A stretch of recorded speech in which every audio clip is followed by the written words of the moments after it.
Welcome back, medical coders. Final PCP record for this month. And so let us get to that record.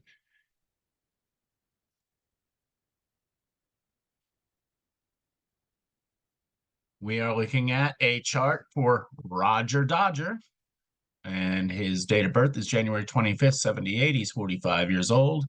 He visited Dr. Alexis Mitchell on November 14th, 23.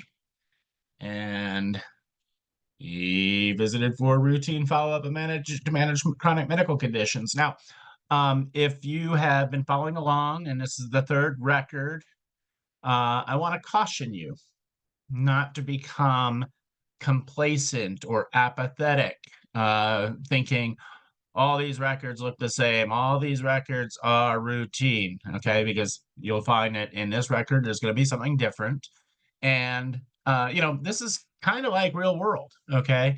That you may be coding chart after chart after chart, and you may be coding for a particular physician, and their documentation style is the same, et cetera, et cetera.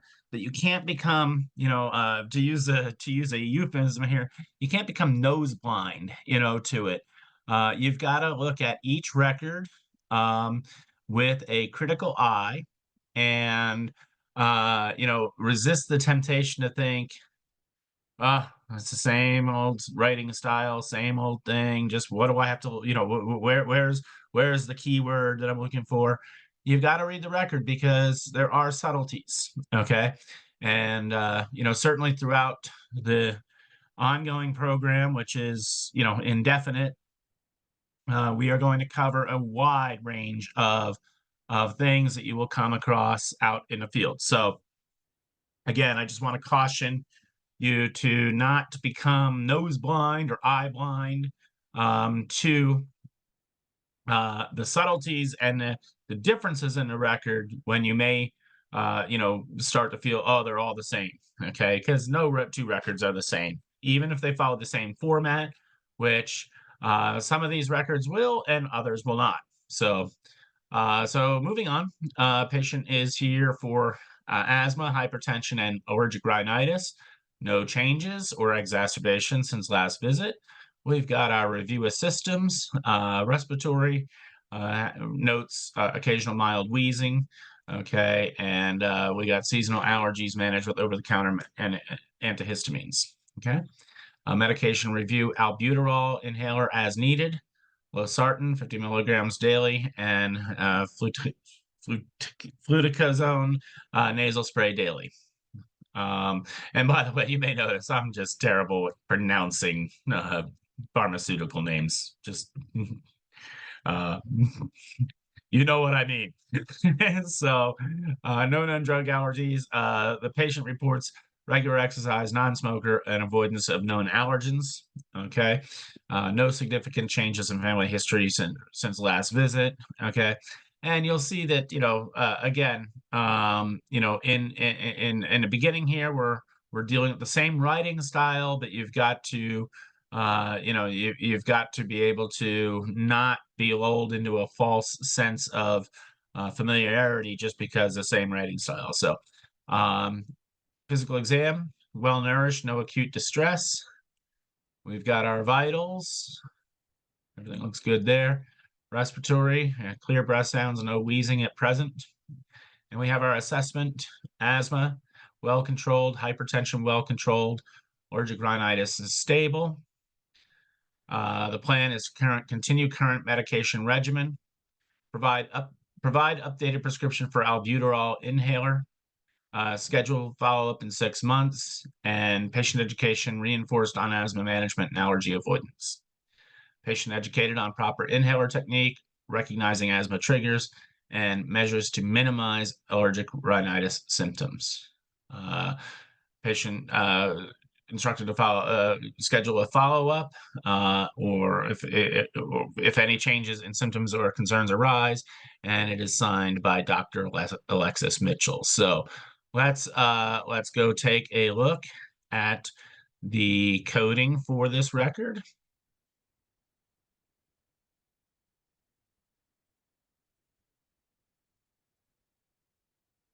So we have J45909 for the asthma, I10 for the hypertension, and T78.4 for the allergic rhinitis. In that box G, that 0 is a error. It's just an typo. Just leave that. Just ignore that 0 there. And so we have A, B, and C in box 21 for the diagnosis listings. And then we have A, B, and C in column E for the diagnosis pointer, pointing all relevant conditions for the encounter. And again, we're gonna be at a 99214 on this office visit, established office visit, and let's take a look at why. Okay. So we have asthma well controlled, hypertension well controlled, allergic rhinitis stable. So we have 2 or more chronic diseases. We again under amount and complexity of data to be reviewed. There's nothing. Okay. And we will reach prescription drug management with continued current medication regimen. Now, I'm using the losartan 50 milligrams daily as that. Okay.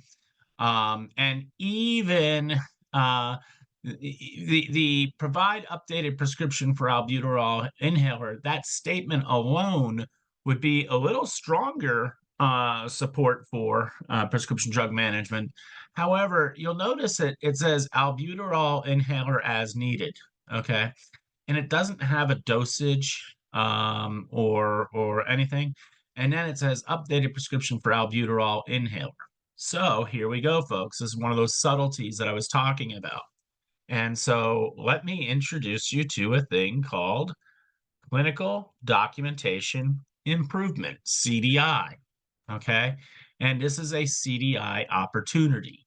Okay. So you could, and I would say should, query the physician. Okay. And this is what a query might look like. Provider, Dr. Alexis Mitchell, patient Roger Dodger, the medical record number, data service. Dr. Mitchell, based on the clinical information documented in the medical record, this patient has been prescribed albuterol inhaler as needed. In the encounter for services November 14, 2023, it is noted the patient was provided an updated prescription for the albuterol inhaler.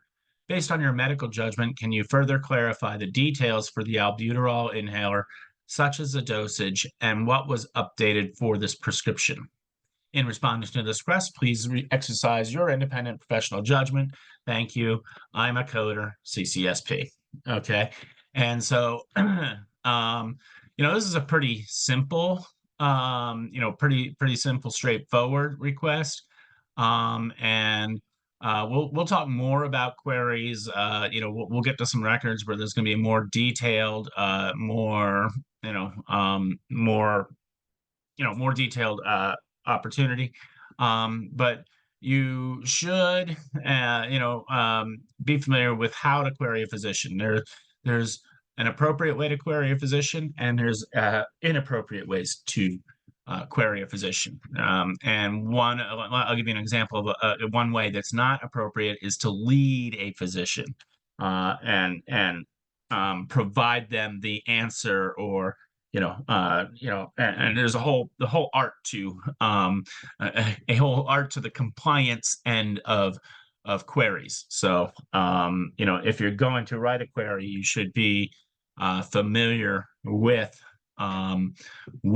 the query process and doing it compliantly. But one of the things about CDI and seizing CDI opportunities such as this is, you have the opportunity to impact not just this encounter, but to help shape, better practices in documentation for the physician. So the next time the physician is, in a similar circumstance, perhaps they will be a bit clearer in their documentation. So just a little nugget here on CDI. And let's take a look at the risk adjustment. And so far we haven't, well, I guess we had diabetes in the first chart, PCP1.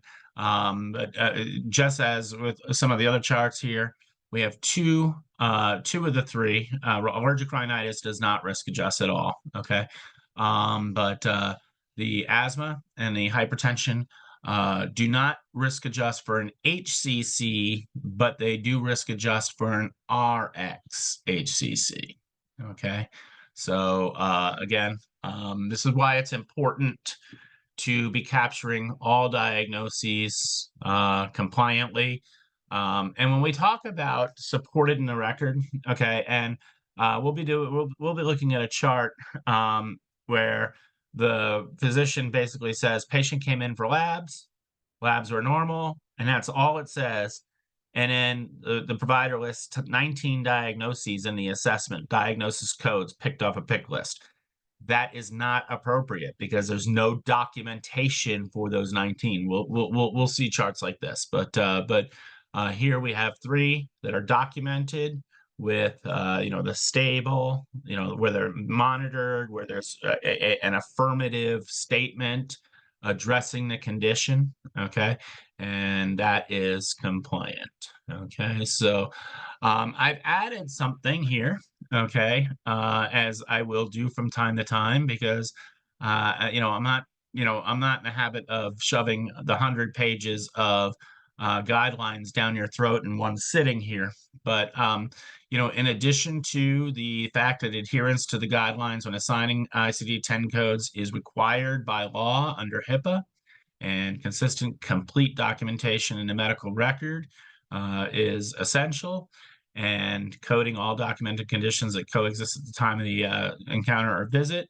Let's add to this the code to the highest level of specificity, and this instruction, code to the highest level of specificity when supported by the medical record documentation. Okay, so there has to be clinical support. You can't just see a term that happens to be a diagnostic term. There has to be support for it, and it has to be, that could be monitoring of it, like stable, improving, worsening, evaluation, ordering labs or reviewing labs, etc., addressing it in some shape or form, or treating it, such as a prescription, or recommending surgery or recommending therapy or something. So there has to be support for the diagnostic term, not just the word. Okay, and highest level specificity. Okay, you should be, if you are coding a record, you should be coding to the highest level of specificity. We've seen in these records, we've seen a number of unspecified codes, okay, and that was the documentation did not get us to a higher level of specificity. So I've introduced the concept of CDI here, and you don't necessarily want to, every time there's an unspecified code, you don't want to be querying the physician, but this is one of the reasons why it's important to understand the downstream effect, because I'll use an example. Major depressive disorder, okay, the unspecified code for major depressive disorder will not risk adjust, but when there is the severity and the episode, it will. Okay, and that has changed slightly. The threshold in V28 is a little higher than the threshold in V24, but so unspecified codes can have an impact when the advancement of the specificity could be moved forward. So again, highest level of specificity is in the guidelines, and it is important. And so that is the final PCP record for this month. Okay, I think we're looking at neurology next, and we will see you in the next record.